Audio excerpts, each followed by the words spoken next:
وبركاته. نحمده ونصلي على رسوله الكريم.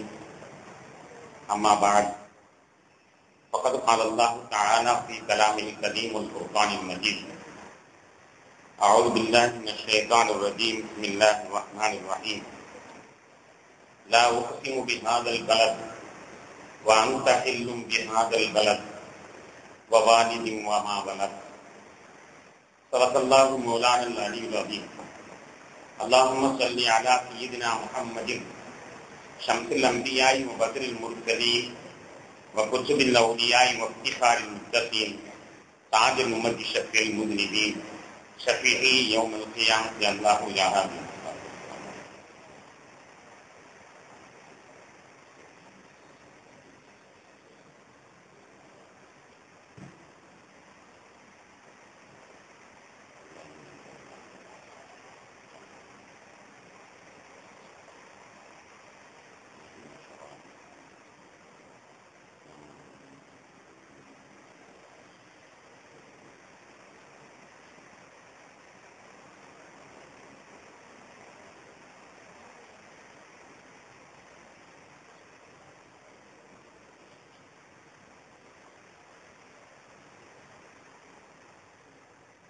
கணியத்திற்கும் மதிப்பிற்கும் மதித்தான பெரியோர்களே, சகோதரர்களே, அல்லாஹ்வின் பேரருளால் 5ஆம் நாள் தராவீஹ் தொழுகை நிறைவு செய்து விட்டு அமர்ந்திருக்கிறோம். இந்த சிறப்பான நாட்களில் அல்லாஹ் தன்னுடைய அடியார்களுக்கு வழங்குகின்ற அனைத்து நற்பாக்கியங்களையும் நம் அனைவருக்கும் தந்தல் புரிவானாக. இந்த இரவுகளில் நரக விடுதலை வழங்குகின்ற அல்லாஹ்வின் அவ்வாறு விடுதலை வழங்கப்பட்டவர்களில் நம்மையும் நினைத்தல் புரிவானாக. உலகை அச்சுறுத்திக் கொண்டிருக்கின்ற அந்த பன்றி காய்ச்சலிலிருந்து உலக மக்களை பாதுகாத்தல் புரிவானாக. உலக மக்கள் பாவமே செய்தால் அல்லாஹ் தஆலாவுடைய அஸாபை அவர்கள் மீது இறக்காமல் இருப்பானாக. மக்கள் பாவிகளாக மாறிவிட்டாலும் அல்லாஹ் அருளாளன் என்ற நிலையிலிருந்து அவன் மாறாமல் இருப்பானாக. கணேசனுக்குரியவர்களே, கண்மணி நாயகம் ஸல்லல்லாஹு அலைஹி வஸல்லம் அவருடைய வரலாற்று சித்திரத்தில் இன்று அவர்களுடைய குழந்தை பருவம் பற்றிய செய்திகளை நாம் பரிமாற இருக்கிறோம். நான் வாசித்த வசனத்தின் வாயிலாக அல்லாஹ் கூறுவான்: லா உக்ஸிமு பிஹாதல் பலத் வ அன்த ஹில்லும் பிஹாதல் பலத். நீங்கள் இந்த ஊரிலே பிறந்திருக்கிற பொழுது இந்த ஊரை கொண்டு நான் சத்தியம் செய்ய மாட்டேனா? நான் சத்தியம் செய்வேன் என்று அல்லாஹ் சொல்கிறான். இன்னும் தந்தையின் மீதும் மகனின் மீதும் சத்தியம் செய்கிறேன் என்று சொல்லுவான். தந்தை என்பது இப்ராஹிம் அலைஹிஸ்ஸலாம் அவர்களையும் மகன் என்று இஸ்மாயில் அலைஹிஸ்ஸலாம் அவர்களையும் குறிக்கக்கூடியது என்று விரும்பியாளர்கள் நமக்கு விளக்கம் தருகிறார்கள். திரு மக்கா கண்ணிமிக்கு அந்த ஊருக்கு பெருமானார் பிறந்தது ஒரு பிளஸ் பாயிண்டாக, அந்த ஊரை சிறப்புப்படுத்தக்கூடிய ஒரு சிறப்பாக இந்த வசனத்தின் வாயிலாக அல்ல குறிக்கிறான். நீங்கள் இந்த ஊரில் பிறந்திருக்கும் போது இந்த ஊரை பற்றி நான் சத்தியம் செய்ய மாட்டேனா?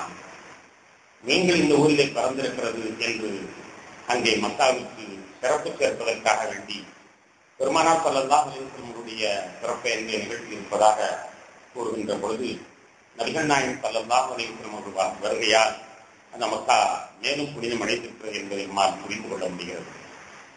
கணேசனுக்குரியவர்களே, குழந்தை பருவம் என்பதை பற்றி நாம் சிந்திக்கிற பொழுது உலகத்திலே சில மதங்கள் மனிதனை பாதிப்பிறவி என்பதாக குறிப்பிடுகின்றன.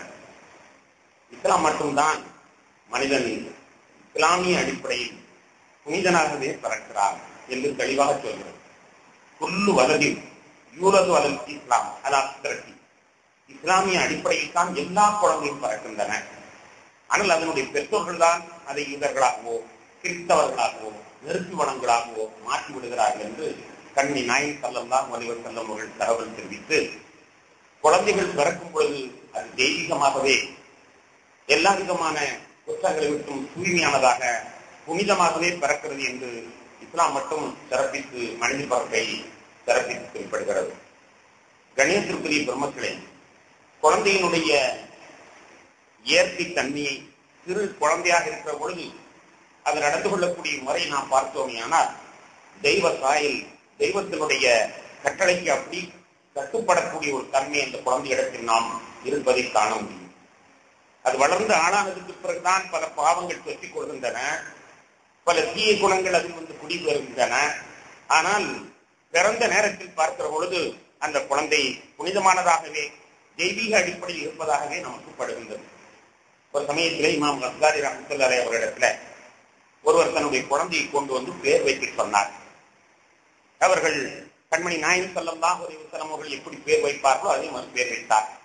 அதாவது பேரித்தம்பழத்தை நன்கு மென்று அந்த எச்சிலும் பேரித்தம்பழத்தினுடைய விழுதும் சேர்ந்து அந்த பிள்ளையினுடைய வாயிலை எடுத்து வைத்து அந்த பிள்ளைக்கு ஒரு பேரை சூட்டினார்கள். பேரை சூட்டி அதற்கு பிறகு அனுப்பிவிட்டார்கள். அனுப்பியதற்கு பிறகு அவர்களுக்கு ஒரு யோசனை வந்தது. ஆகா, குழந்தைக்கு நாம் ஒன்றும் கொடுக்காமல் அனுப்பிவிட்டோமே.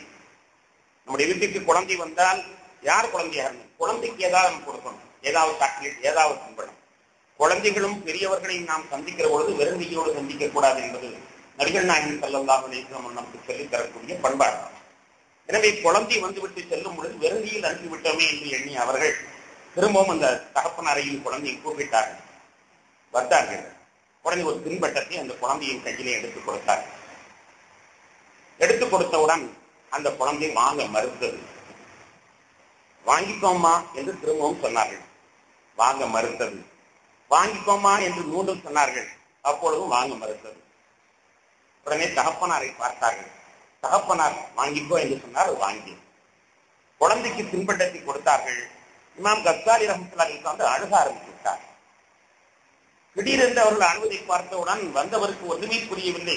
நம்முடைய குழந்தை எதுவும் தப்பு செய்து விட்டதா, ஏன் பெரியவர்கள் அழுகிறார்கள் என்று அவர் திணறி போய் இருக்கிற பொழுது அழுது நேரம் ஓய்ந்து விட்டு சொன்னார்கள், இந்த குழந்தையை பார்த்தீர்களா, தன்னுடைய தகப்பனாரை தனக்கு தலைவனாக அது வரித்துக் கொண்டு விட்டது.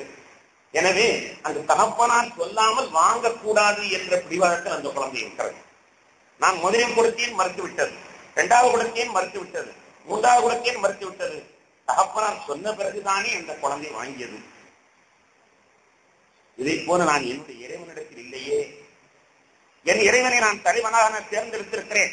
ஆனால் எனக்கு யாராவது தரும் பொழுது என் இறைவன் சம்மதித்தால் தான் வாங்க வேண்டும் என்ற எண்ணம் எனக்கு இல்லையே. இந்த குழந்தையை பாருங்கள், தகப்பனாரை தலைவனாக தேர்ந்தெடுத்த காரணத்தினால் தகப்பனார் அனுமதிக்காமல் வாங்கக்கூடாது என்ற பிடிவாதத்தில் இருக்கிறது. அந்த குழந்தைக்குத்தான் எப்படி தந்த தந்தையினுடைய விசுவாசம் பார்த்தீர்களா? இதை போது நான் என்னுடைய இறைவனிடத்தில் இருந்தால் எவ்வளவு பக்திமானாக ஆயிருப்பேனே. யாராவது குணம் தந்தால் உடனே தபக்கன்று அல்லவா புடுங்கிக் கொள்கிறேன், ஏதாவது லாபம் வந்தால் உடனே எடுத்துக் கொள்கிறேனே. என் ரப்பை அனுமதிக்கிறானா, என் ரப்பிடத்தில் கேட்டுவிட்டதை வாங்குகிறேனா, இல்லையே என்றபதாக அவர்கள் அழுதார்கள். இந்த வரலாற்றை நாம் பார்க்கிறோம். உண்மையிலேயே நம்முடைய குழந்தைகளும் அப்படித்தான். தாய் சொன்னால்தான் வாங்க, இல்லையானால் வாங்க. நம்முடைய வீடுகளிலும் குழந்தைகளை பார்க்கிறோம். அப்படியானால் அந்த குழந்தை ஒரு தலைவனை தலைவனாக தேர்ந்தெடுத்துக் கொண்டு வருது. அந்த தலைவன் சம்மதித்தால் தான் எதையும் பெறக்கூடிய ஒரு சிறப்பான குணம், இயற்கையான குணம், இஸ்லாமிய குணத்திலே அந்த குழந்தை பிறக்கிறது. எந்த வகையில் நீங்கள் குழந்தையினுடைய செயல்பாடுகளை சிந்தித்து பார்த்தாலும் அங்கே தெய்வீகம் கமழுவதை நம்மால் காண முடியும். கணேசத்திற்குரியவர்களே, குழந்தைகளிடத்திலே ஒரு பழக்கம், சாதாரணமா சின்ன பிள்ளைங்கள் கால் வெளியில போகும், ஏதாவது அசுத்தம் காலில் பட்டுரும். அசுத்தம் காலில் பட்டா உடனே அம்மா அசுத்தம், அம்மா அசுத்தம், அம்மா ஆய், அம்மா ஆய் என்று சொல்லிக்கொண்டு அம்மாடத்தம். அசுத்தம் பட்டு விட்டால் காலை கழுக வேண்டும், அது சொந்தமாக செய்யாது, நேரடியாக அம்மாடத்தம் வரும். காலிலே ஒரு முள்ளு குத்தி விட்டது, முள்ளு குத்தி விட்டதுன்னா உடனே எடுக்காது, முனையுமா எடுக்காது, அம்மா முள்ளு, அம்மா முள்ளு, அம்மாடத்தம். வீட்டிலே ஒரு மூலையில ஒரு மிட்டாய் நடக்கிறது, எடுத்த உடனே எடுத்தது பிரிச்சு வாய் வைத்துடுமா, அம்மா மிட்டாய், அம்மா மிட்டாய், அம்மா மிட்டாய் என்று அம்மா இடத்துல தான் விடுவோம். ஆக தலைவனாக ஒரு குழந்தையை ஒன்றை தேர்ந்தெடுத்து விட்டால் அந்த தலைவனிடத்தில் தான் எதையும் முறை. பெருமானார் ஸல்லல்லாஹு அலைஹி வஸல்லம் சொல்வார்களே, லேசல் அஹதுக்கும் ஹாஜதஹு குல்லஹா ஹத்தா ஷித்ரான அலைஹி தன் கத. உங்கள் ஒவ்வொருவரும் தங்களுடைய எல்லா தேவையும் அல்லாஹ்விடத்தில் முறையிடுங்கள், எல்லா தேவையும் முறையிட்டும் செருப்பு வார இருந்தாலும் கூட என்று ஸல்லல்லாஹு அலைஹி வஸல்லம் சொன்னார். அந்த பண்பாடு குழந்தை இடத்தில் இருக்கிறது. மிட்டாய் கிடைத்தாலும் அம்மா, ஆய் ஊட்டினாலும் அம்மா, முள்ளு குத்தினாலும் அம்மா, என்ன வந்தாலும் அம்மா, அம்மாவிடத்தில் வருகின்ற அந்த தெய்வீக பண்பாடு அந்த குழந்தைகளுக்கு இருப்பதை நாம் காண முடியும். கண்ணியத்திற்குரியவர்களை இப்படியே நீங்கள் யோசித்து பாருங்கள்.